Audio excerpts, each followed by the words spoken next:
Hey guys, and welcome back to G's Autos. Thank you so much for tuning in. Well, it's another product review, and this time around it is the Lifetime Vertical Storage Shed. Now, at our place, we're a little bit tight for room in some areas and we needed to make some space. So we picked up one of these from our local hardware store, and let me start by saying this product is absolutely perfect. I'm not just saying that for the sake of it on YouTube. This really is a quality product. Now, it was $329. We picked it up, put it in the back of the car, brought it home. Now, it's all plastic with your steel reinforcing, and let me tell you, everything lines up. It's not one of these put together things where stuff doesn't line up and there's bits missing and all the rest of it. This is perfect, this product. I really do like it. And like I said, I'm not just saying that for the sake of it. I really do give this product a really big rap. Now, guys, keep in mind when you are buying outdoor storage products, there are different levels of UV protection. So just check your warranties, because some products will be 12 months. This particular Lifetime product is 5-year warranty, okay? So just keep that in mind. Read the fine print. If you get something that only has, say, a 12-month warranty and you put it outside, it's not going to last long. It's not going to have the UV protection that you're after. However, this has a 5-year warranty, and that's exactly what we wanted. So this was a great, it was a fun project to put together. My partner and I put it together. I would probably allow, I'd say 2.5, 3 hours to put one together. And it's definitely a two-person job. But I tell you what, it's an easy one to put together, and the finished product is absolutely fantastic. So don't take my word for it. Look, I wouldn't have any hesitation at all in buying one of these again. I just wouldn't. So after my ramble now, I've done a full assembly video. My partner and I did a full assembly video. So feel free to keep watching, check it out.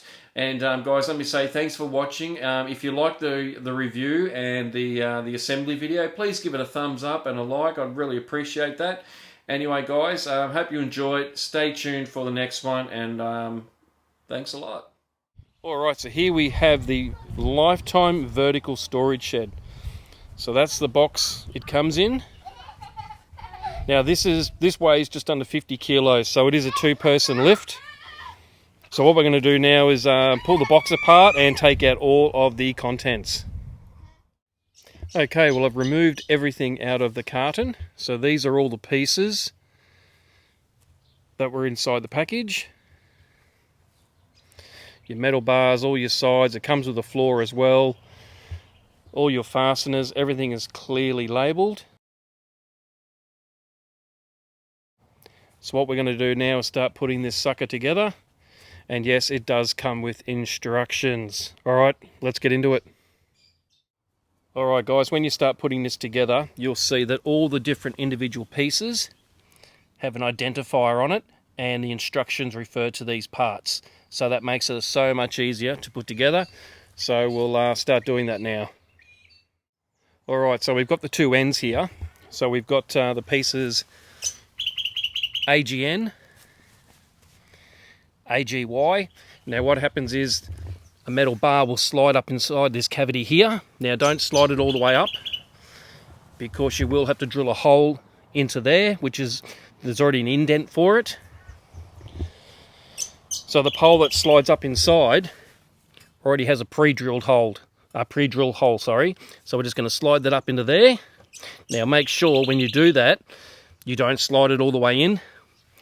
Leave about that much hanging out, because you do need to put end caps on, and then push it all the way in and then drill from the top. Alright, so we just put this side on. So basically what you need to do is, it comes down, there's tabs on the bottom, and then you slide it across, which locks it into place. Now once you've done that, this wall needs to lean back, and then you fold around these side walls and then stand it up, because they have their own locking tabs down into there. So when you see the instructions, it'll all make sense. So down, across on the floor, locks it in, lean it back, bring the flaps around, stand it back up, and they lock into place. Alright, as you can see, we've got the back wall connected to the two sides. So down here you'll see A and A, and A&A, they're your back wall. And I've just put in a couple of screws for now just to hold it together. But I'll go through and put all the rest of those in and tension them up by hand. So what we're going to do now is move on to the front section. But look, I must say, everything is crafted quite nicely. Everything just meets up nicely. Yeah, so look, I'm really happy with it so far. These back wall pieces just slide straight down into the base. There's little tabs on the bottom of the wall here, and they just slide straight into open cuts in the floor. And then it's just a matter of screwing it up. So going together really nicely, and very happy with it so far. All right, once you've got that back wall all in place and buttoned up nicely, the instructions ask you to stand it up so that's on the ground. Now, the reason for that is so you can secure these locking tabs for the walls. Okay, now in these little plastic tabs, there is a small indent, so you can drill them out first, pre-drill, and then a longer screw goes in, and it's just enough. See if I can get it focus there, guys. It's just enough to get through there and go through this first part here, just to secure that and anchor it. Yeah, pretty clever, pretty good. I do like that. So what we're going to do now is move on to the next step. As you can see there, they go all the way down. So all of those have been pre-drilled and secured. All right, let's move on to the next step. Okay guys, what we've done now is we've secured the bracing bar down the middle of the back wall. So that's how that looks. Now we've gone one step ahead and put the bracing bar onto the roof for the front of the door. So we'll take a look at that now. So here's the roof panel. Now, this is the front side, which is to the door side. Okay, so there's this flat metal bar that runs down there. Everything's pre-drilled.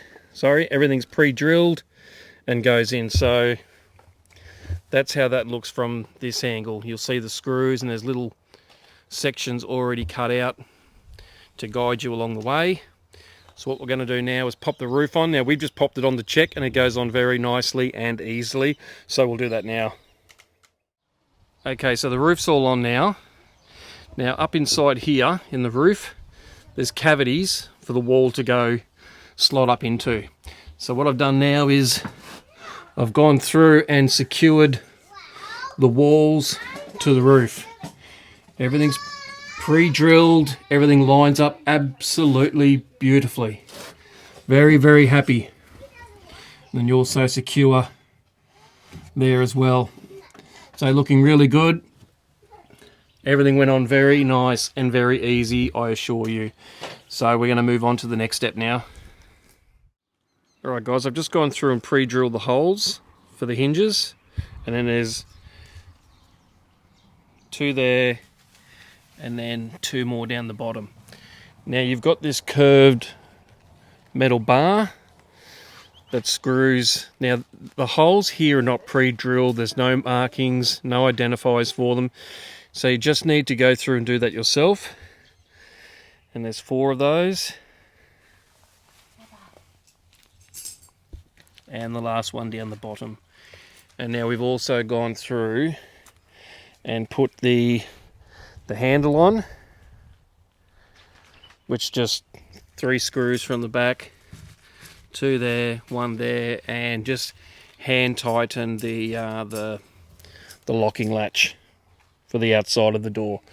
So what we're going to do now is just go through and repeat the process on the other door, and that should come up trump. So just keep in mind this was a little bit not explained properly in the instructions, I felt. But there's definitely no pre-drilled or markers for these 4, so it's just a matter of lining these up. I used the pre-drilled holes from the hinges to line up with these holes in here, which gave me the right spots to drill there and screw in. So let's move on to the next door. Alright guys, well it's actually the next day. I ran out of light yesterday afternoon. So what I'm going to go through and do now is attach the doors with the hinge already attached to the door and mount them to the frame. So I've gone through and I've pre-drilled the holes for the hinges using the smaller drill bit that came with the kit. So let's go through and do that now. Alright guys, so we've gone through and put the first door on. Now, the screws that hold the hinges on, they're a smaller self-tapping screw, so they go in nice and easy. Now I've just used the drill to attach them, but I still need to go through and just tighten them up, nip them up by hand using the screwdriver. So they've gone on quite nice. So if I need a little bit of adjustment, I can do that to make sure everything's nice and level. But yeah, going together nicely, everything lines up beautifully. So we're going to go through, complete the final door and attach that one. All right guys, so we've moved on to this second door. So as you can see, we've got that plate running along the back edge of the door. Now, another one of these square hollow section pieces needs to run through one of the final door. Okay, now in the door itself, these holes are already pre-marked. You just need to drill them out, but make sure you don't go all the way through. Okay, and then you'll see that these two holes in the metal bar line up with the two holes you've drilled in the plastic. And when you come down the end here, remember, just leave a little bit hanging out so you can attach the end cap. All right, so we're going to go through and do that now. All right, now that you've put the metal bar and slid that all the way up through the door, now you grab your drill bit and drill all the way through so that the hole comes through the other side. And the drill bit goes through nice and easy. What do you think, Foreman? All good? Excellent. All right, guys, so I'm just showing you the door hinge, not the door hinge, the door latch complete.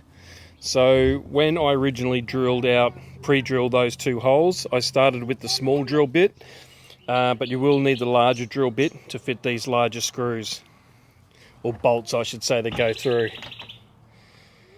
But everything goes through nicely. We've got that back bar on, and we've also gone through and put the hinges on, and they've gone on nicely, lines up beautifully. So what we're going to do now is put this door on to the other side, and then we just got one more backing bar to go onto this door here, so that secures the latch nice and tight and braces everything together. Okay, let's do that. Alright, so the last part of the door has been attached. So that's just a bracing bar that runs down the outside of the left-hand door. Now that also allows you to attach your spring-loaded latches. Okay, there's one at the top, and there's one all the way down to at the bottom, sorry. So this plate here, that's just held on by a number of these screws, and that goes on nice and easy. Now, the instructions actually calls for you to attach this last bracing bar, to the door once the door is fitted to the actual shed itself.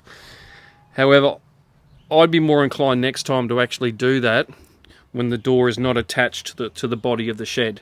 I think it would be much easier rather than doing it now that the door is actually already attached. So the doors are attached. It's come up quite nice actually. Everything lines up beautifully. So what I'm going to do now is just close the doors up and give you a look at it from the outside. Alright, so the door latches up nicely.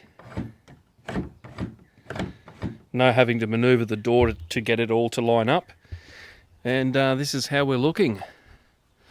So it slots in perfectly against the wall. Now it does come with some brackets there if you want to attach it to the wall. But that's how it looks. And for us, it fits absolutely perfectly. So it'll actually fit the mower in, which is great. And I'm not too sure if you noticed previously, but you can actually put some shelves in here, and it gives you already stamped onto the walls itself how much weight they can actually take. Now, I haven't actually looked into the shelving systems in detail, only briefly online, but that's something I will look into because it would be great to get a shelf put in here.